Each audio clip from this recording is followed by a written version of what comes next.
Hello, welcome to the Mark Janard Show, the cybersecurity show. In this video, let's learn about Wireshark as quickly as we can in minutes. So without further ado, let's get right into it. We're going dark. Please take a moment to hit the subscribe button and the like button. Please take a moment to hit the subscribe button and the like button.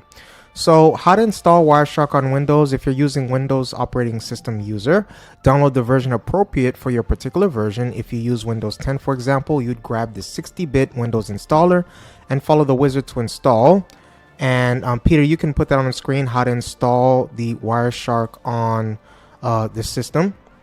So what is Wireshark used for? Wireshark has many uses, including troubleshooting networks that have performance issues. Cybersecurity professionals also use Wireshark to trace connections, view the contents of suspect network transactions, and identify bursts of network traffic. It's a majority part of any IT pro's toolkit, and hopefully, you as an IT pro will know how to use it.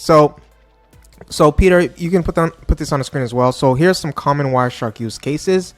The figure below shows an issue on a home network where the internet connection was very slow. As the figure shows, the router thought a common destination was unreachable.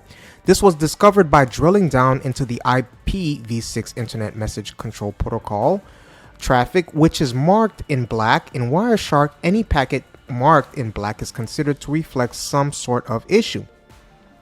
In this case, Wireshark helped determine that the router wasn't working properly and couldn't find YouTube very easily. The problem was resolved by restarting the cable modem. Of course, while this particular problem didn't necessitate using Wireshark, it's kind of cool to authoritatively finalize the issue. When you take another look at the bottom of figure 2, you can see the specific packet is highlighted. This shows the innards of the TCP packet that is part of the transport layer security TLS version. And though is it a great example of how you can drill down into the captured packet. Using Wireshark doesn't allow you to read the encrypted contents of the packet, however, but you can identify the version of the TLS the browser and YouTube are using to encrypt things. Interestingly enough, the encryption shifted to TLS version 1.2 during the listening.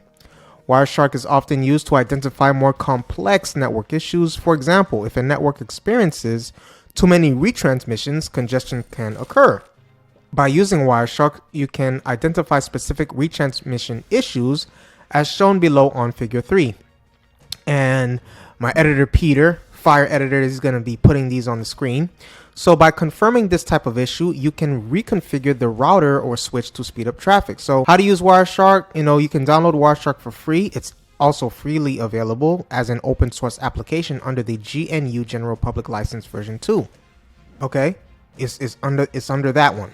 So now let's talk about how to capture packets on Wireshark. So as long as you have the right permissions, you have several options to actually start the capture. Perhaps the best is to select capture, then options from main window. This will bring the capture interfaces window as shown below in figure 4. The window will list all available interfaces. In this case, Wireshark provides several to choose from. For this example, we'll select the Ethernet 3 interface, which is the most active interface. Wireshark visualizes the traffic by showing a moving line, which represents the packets on the network. Once the network interface is selected, you simply click the start button to begin your capture. As the capture begins, it's possible to view the packets that appear on the screen as shown in figure 5 below. And you can see some of that blue there, right? You can see some of that blue.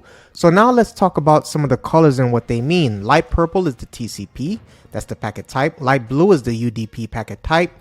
Black is the packets with errors. Light green is HTTP traffic. Light yellow is the Windows specific traffic, including server message blocks, SMB, and net BIOS.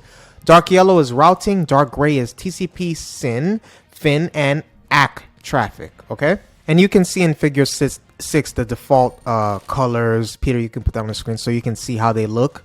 A realistic example. So that's what I have for you today in this video. Please take a moment to hit the subscribe button and the like button.